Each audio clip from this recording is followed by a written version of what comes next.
Hello, and welcome to The Hidden Archives, the podcast where we uncover stories lost to time, buried beneath layers of history and myth.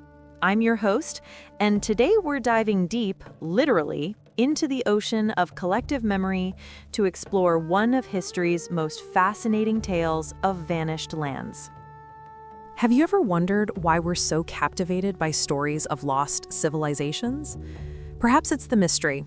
The romantic notion that great cities and entire continents might lie sleeping beneath the waves, waiting to be discovered.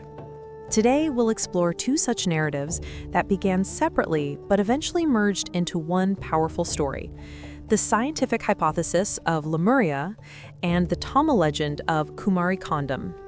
What makes the story particularly intriguing is how a legitimate scientific theory transformed into a cornerstone of cultural identity, revealing how truth and myth can intertwine in the most unexpected ways.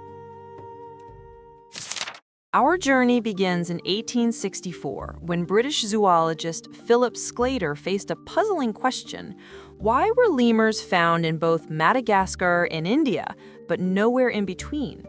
In the 19th century, before we understood plate tectonics, the answer seemed clear. There must have once been a land bridge connecting these regions.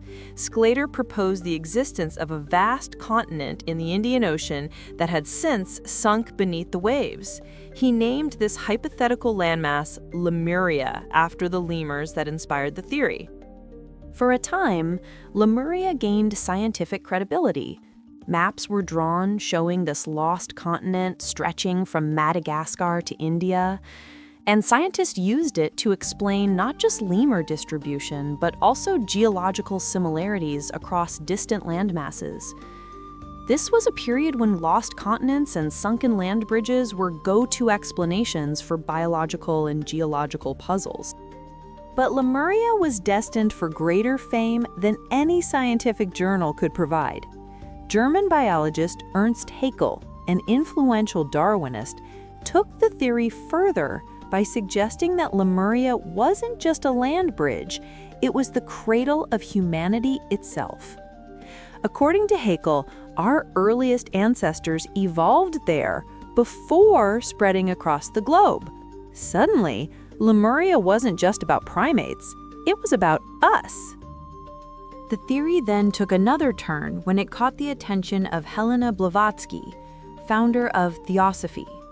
In her esoteric worldview, Lemuria became home to the Lemurians, an ancient race of spiritually advanced beings who lived millions of years ago.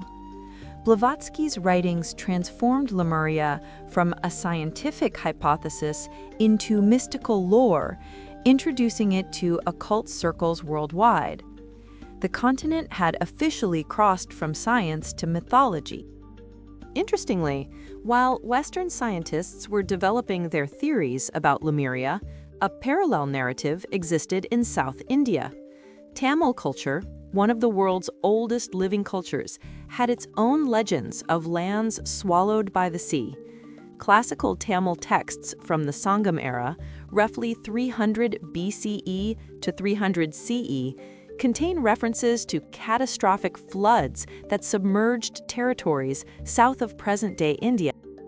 The most detailed account comes from Adiyar Kunalar, a 12th century commentator on the Tamil epic Silappatikaram, who described a vast land that once extended south of Cape Comorin. According to his account, this lost territory was divided into 49 districts and covered an enormous area before being consumed by the ocean. Another Tamil tradition speaks of 3 Tamil Sangams, ancient academies of poets and scholars, with the first 2 being destroyed when their host cities were engulfed by the sea. Crucially, these ancient Tamil sources describe lost territories or kingdoms, not an entire continent. The idea that this submerged land was the cradle of Tamil civilization would come much later.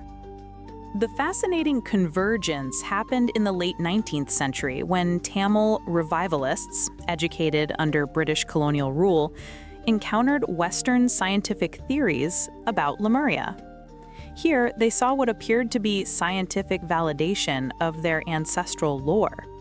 Tamil scholars quickly made the connection between Lemuria and their own flood myths. Around 1890, Tamil writings began mentioning Lemuria, but soon scholars sought an indigenous term. In 1903, V.G. Surya Narayana Sastri introduced Kumari Nadu, meaning Kumari land, in his History of the Tamil Language. By the 1930s, this evolved into Kumari Kandam, literally Kumari continent, which specifically referred to Lemuria in a Tamil context.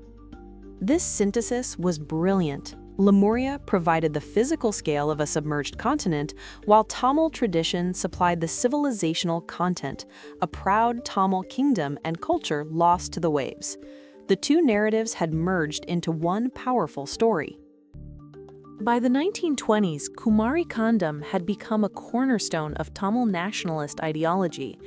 As part of the Dravidian movement that sought to assert South Indian identity and culture, Tamil nationalists promoted Kumari Kandam as proof of Tamil primacy, a sophisticated civilization that existed long before North Indian or Aryan cultures emerged. The narrative was incorporated into textbooks and educational materials. In 1908, Surya Narayana Shastri's history book discussing Lemuria Kumari Nadu was introduced in Madras University syllabus. By 1940, even high school textbooks in Tamil Nadu stated that Lemuria of the European scholars was Kumari Nadu of Tamil literature. After India's independence in 1947, when Tamil Nadu politics came to be dominated by Dravidian parties, the Kumari Kandam narrative received state support. In 1971, the Tamil Nadu government appointed an official committee of scholars to write an authoritative history of Tamilakam, with explicit instructions to trace Tamil history from the time of Lemuria that was seized by the ocean. Kumari Kandam was also portrayed as a Tamil golden age, free of the caste hierarchies that later developed in Indian society. This was politically significant, as the Dravidian movement was notably anti-caste and viewed Brahmins and Sanskrit as symbols of an oppressive system imposed on Tamils. By imagining Kumari Kandam as a society without these divisions, revivalists suggested that Tamil culture had been corrupted by later Indo-Aryan influences. But as Kumari Kandam was rising to prominence in Tamil culture, scientific developments were about to sink Lemuria once and for all. In the early 20th century, Alfred Wegener proposed the theory of continental drift, which was later refined into plate tectonics.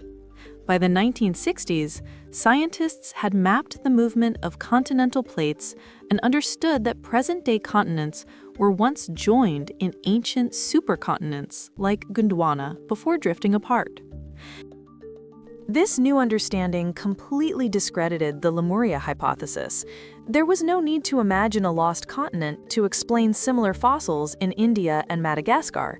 Those lands had been connected in Gondwana's time before drifting to their current positions. Continental drift showed that landmasses don't sink wholesale into oceans. Rather, they move and recombine over millions of years. Mainstream scholars have consistently rejected the historical existence of Kumari Kandam. The eminent Indian historian K.A. Nilakanta Sastry bluntly dismissed the theory in 1956 as all bosh, arguing that one cannot connect geological events from millions of years ago with human history from just a few thousand years ago. Other scholars have pointed out that the actual references in Tamil literature likely correspond to a relatively small piece of land that could have been submerged around the 5th or 4th century BCE, not a gargantuan continent. Modern geological understanding finds no factual basis for lost continents like Lemuria, Mu, or Atlantis. The Indian Ocean seafloor has been extensively mapped, and no drowned Tamil cities or continental-scale land have been found. While there are microcontinents like Mauritius under the Indian Ocean that sank long before humans existed, there's no evidence of a rapid submergence as described in the Kumari Kandam legends. Despite the scientific rejection, Kumari Kandam remains deeply embedded in Tamil cultural memory.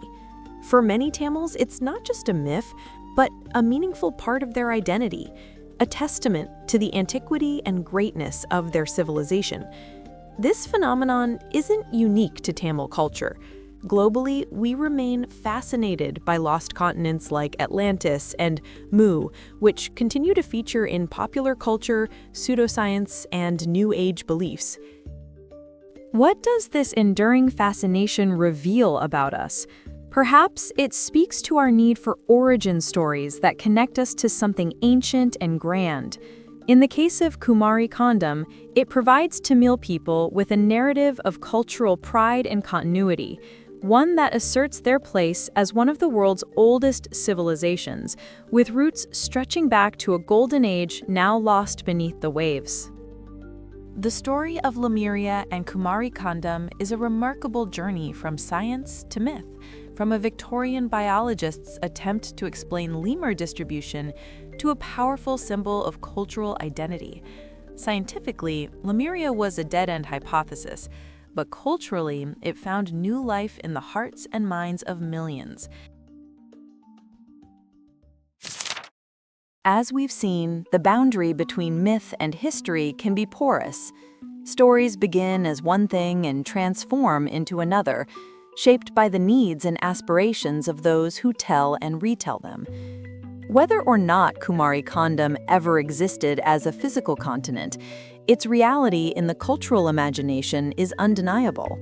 And in many ways, that's a kind of truth that science alone cannot measure.